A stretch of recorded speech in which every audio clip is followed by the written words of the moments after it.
జయ శ్రీరామ్. జయ విఘ్నేశ్వరాయ నమః. భారతదేశం, భారత భూమి జన్మభూమి.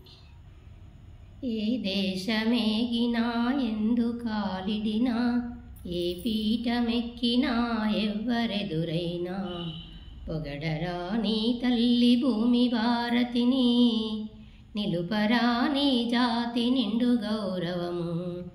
లేదురా ఇటువంటి భూదేవి యందు, లేరురా మన వంటి పౌరులింకెందు.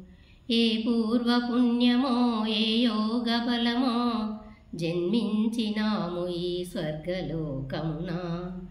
ఏ మంచి పూలను ప్రేమించినావో, నిన్ను మోచేయి తల్లి కనక గర్భమున. రాగదుగ్ధము భక్తి రాజులేలంగా, భావసూత్రము కవి బాంధవ్యమల్లా. దిక్కులాకే గదను తేజంబు వెలుగా, జగములను ఊగించు మగతనం బెగయా. రాల పూలను నర్చు రాగాలు పాడా, సౌందర్యమెగబోయు సాహిత్యమొప్ప. వెలిగినది దివ్య విశ్వంబు పుత్ర, దీవించని పుణ్యదేశంబు పుత్ర. అవమానమేలరా అనుమానమేలా, భరతపుత్రుడనంచు భక్తితో పలుకా. భరతపుత్రుడనంచు భక్తితో పలుకా.